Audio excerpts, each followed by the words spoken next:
ഇന്നുണ്ടാക്കാൻ പോകുന്നത് mango sticky rice. അതിലേക്ക് വേണ്ടി ഒരു മുറി നാളികേരം ചിരണ്ടിയതുണ്ട്. ഇത് നമുക്ക് തേങ്ങാപ്പാലാക്കി എടുക്കണം. പിന്നെ എടുത്തിട്ടുള്ളത് ബസ്മതി റൈസാണ്. ശരിക്കും സ്റ്റിക്കി റൈസാണ് വേണ്ടത്. ഞാനിവിടെ ബസ്മതി റൈസ് എടുത്തിട്ടുണ്ട്.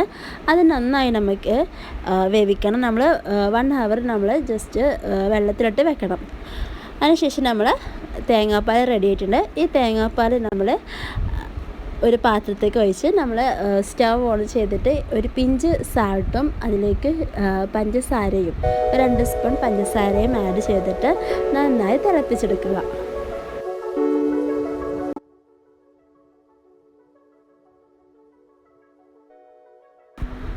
ഇതുപോലെ കുറുകി വരുമ്പോൾ നമ്മൾ ഇതൊരു ബൗളിലേക്ക് ഇതിങ്ങനെ കുറച്ച് മാറ്റി വെക്കണം.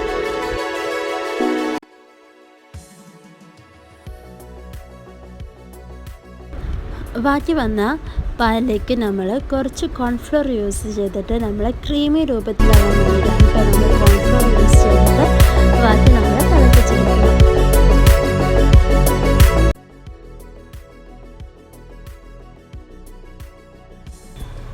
നമ്മൾ നേരത്തെ മാറ്റി വെച്ചിട്ടുള്ള ബസ്മതി റൈസാണ് വേവിച്ച് വെച്ചിട്ടുള്ളത്. ഇത് നമ്മൾ തേങ്ങാപ്പാലിലേക്ക് നമ്മൾ ആദ്യം ഒരു പാത്രത്തേക്ക് ഒഴിച്ച് വെച്ചില്ലേ, ആ പാലിലേക്ക് നമ്മൾ ഈ റൈസ് നമ്മൾ ഇട്ട് വെച്ച് നന്നായിട്ട് ഇളക്കിയിട്ട് ഒരു 10 മിനിറ്റ് റെസ്റ്റ് ചെയ്യാൻ വെക്കാം.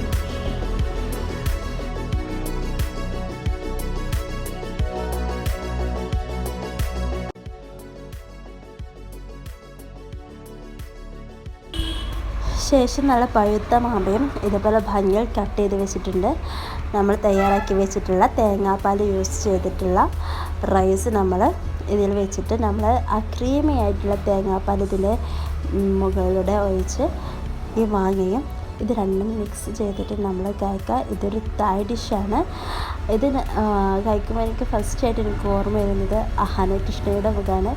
ബിക്കോസ് ഈ ഒരു ഡിഷിനെ പറ്റി ഞാൻ ആദ്യമായിട്ട് കേൾക്കുന്നത് കാണുന്നതും അഹാന കൃഷ്ണയുടെ വീഡിയോ കണ്ടിട്ടാണ്. സോ എല്ലാവരും ട്രൈ ചെയ്യുക.